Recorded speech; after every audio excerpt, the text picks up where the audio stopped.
हमारे नेता के खिलाफ किसी ने आंख उठा के भी देखी तो आंखें निकाल लेंगे।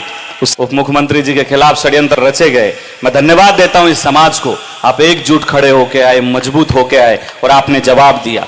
वापस से खिसकना पड़ा, नहीं तो तैयारी पूरी हो गई थी, साहब बोले ना बोले। जितने भी पूरे राजस्थान में कॉलेज और यूनिवर्सिटी है उसमें आपका बेटा टिकट बांटेगा। मैं चाहूंगा जिसको नेता बनाऊंगा, चाहूंगा जिसको टिकट दूंगा। तो फॉर्च्यूनर गाड़ी में चलते हैं, बाकी देखते हैं यार ये कौन है, कौन है। मेघवाड़ कब से ऐसे मजबूत हो गए?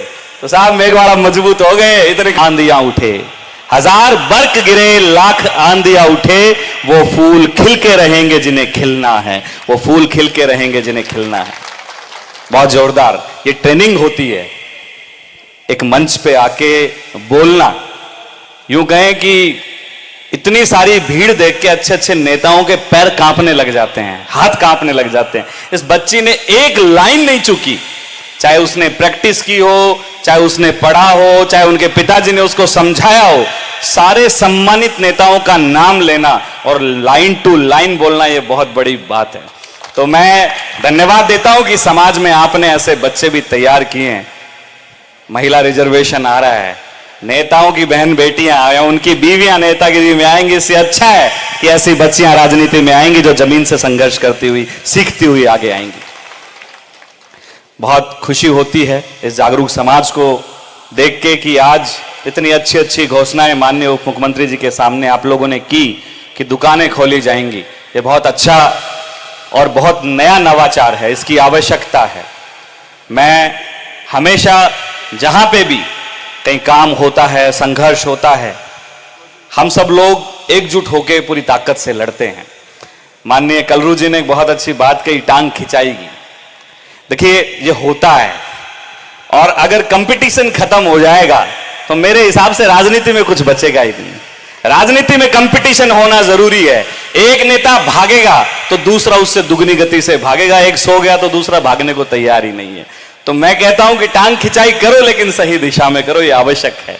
टांग खिंचाई के बिना राजनीति नहीं है। समाज को जगाएगा कौन? कौन जगाएगा इस समाज को?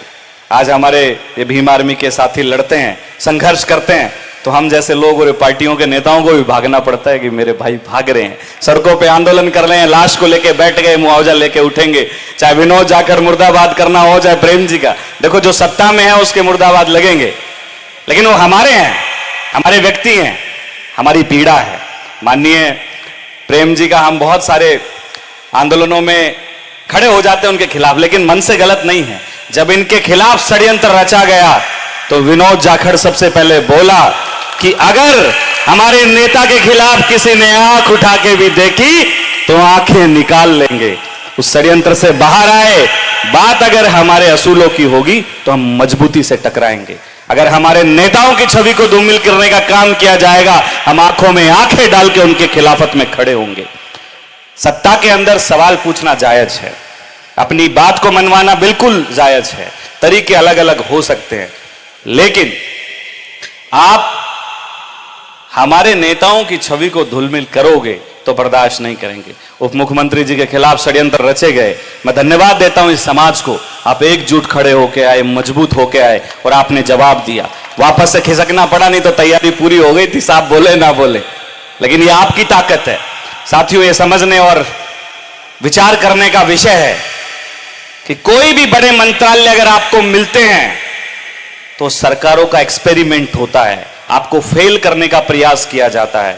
किसी राज्य का आपको मुख्यमंत्री बनाया जाएगा और आपको कमजोर साबित करके साइड में बैठा दिया जाएगा और यह कहा जाएगा कि दलित समुदाय के अंदर नेतृत्व की क्षमता नहीं है।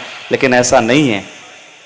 इस समुदाय ने वो नेता पैदा किए हैं जिसने इस देश का संविधान लिखा। ऐसे नेता पैदा किए हैं जो यूपीएससी की तैयारी करने वाली एक बच्ची को, एक बेटी को 4 बार का यूपी का मुख्यमंत्री मायावती जी को बनाया। और उसकी नेतृत्व की क्षमता देखिए आप। पूरा देश लोग मानता है कि नहीं मानता है, राजनीतिक विचारधारा अलग विषय है।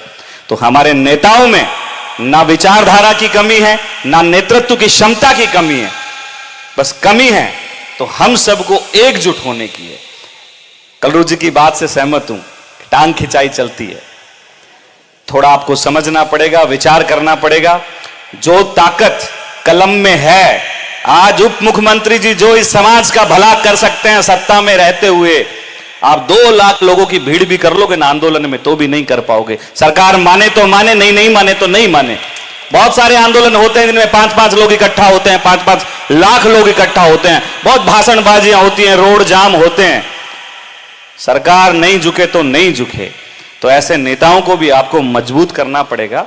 देखो दोनों पार्टियां, कोई तीसरी भी आएगी, नेतागिरी तो हमें ही करनी है। बाबा साहब अंबेडकर ने आपको जो आरक्षित सीटें दी है, चाहे उधर हो चाहे इधर, होने तो आपके ही है, लेकिन आपका सवाल जायज है कि वो वैचारिक व्यक्ति होना चाहिए, विचारधारा के लिए काम करना चाहिए, वो इस समाज की पीड़ा को समझना चाहिए कि समाज कितना हाशिए पे खड़ा है, इसकी क्या स्थितियां हैं। आज शिक्षा के नाम पे हमारे लोगों को किस तरीके से क्या क्या पढ़ाया जा रहा है, सब कुछ बदला जा रहा है। संविधान की बात आती है तो आपको करनी पड़ेगी। इन मंचों पे अगर आप संविधान की बात नहीं करोगे तो कहां करोगे? ये हमारे लोग हैं, जब इनके साथ अन्याय होगा, चाहे वो अपने करें चाहे पराए, मुझे लगता है कि आप ही खड़े होंगे। ये जाजम, ये सरकार के सामने अगर कोई मजबूती से लड़ सकता है तो वो ये सारा का सारा समाज खड़ा होता है। मास्टर भंवरलाल मेघवाल जी उस जमाने में बहुत कदावर नेता रहे हैं। जब वो शिक्षा मंत्री थे, बीच में से हटा दिया गया ना, क्योंकि ये किसी को मजबूत मंत्रालय देते हैं तो उनको बीच में से साइडलाइन कर देते हैं। मैं कहता हूं अगली बार इन हमारी मैडम को आप गृह मंत्री बनाइए, महिला लॉ एंड ऑर्डर पे काम करेगी तो क्या मजबूती लेके आएगी, आप समझने का प्रयास कीजिए। टीना डाबी जैसी आईएएस अगर बाड़मेर में लगती है कलेक्टर तो पूरा लॉ एंड ऑर्डर साइड कर देती है। मुख्यमंत्री जी को जो डिपार्टमेंट मिले हैं बहुत मजबूत हैं। मैं आपसे निवेदन करूंगा कि आप समाज के कोई लोग आए, वैसे तो आप भला करते हैं, जन सुनवाई करते हैं, हम भी आपके पास फरियाद लेके आते रहते हैं, लेकिन फिर भी आउटराइट थोड़ा लीक से हटके भी आप इन लोगों की मदद कीजिए, क्योंकि ये वो लोग हैं जो आपसे उम्मीद रखते हैं। और मुझे इतना पता है, विश्वास है कि जिस दिन आपको जरूरत पड़ेगी तो हम लाखों की संख्या में आपके पीछे कंधे से कंधा मिलाकर खड़े होंगे और आपको मजबूत करेंगे। जहां भी कोई छोटे मोटे रोजगार की बात आए, कोई छोटे मोटे टेंडर टुंडर आए, साहब हमारे गरीब लोग हैं, कोई पंचायत समिति का पैसा अटका हो, कोई और कोई छोटे मोटे काम हो, तो आपसे निवेदन है कि आप इनको खुले हाथ से दीजिए। आप समाज में अगर आप छोटे मोटे 2-4 अच्छे उद्योगपति एक पंचायत में तैयार कर दोगे तो आपको चुनाव में पैसा लगाने की जरूरत नहीं है, हम ही आएंगे आपका प्रचार करने के लिए। बात से सहमत हो? क्योंकि इस समाज को अगर किसी चीज की आवश्यकता है तो सबसे ज्यादा है शिक्षा के साथ साथ अर्थ की।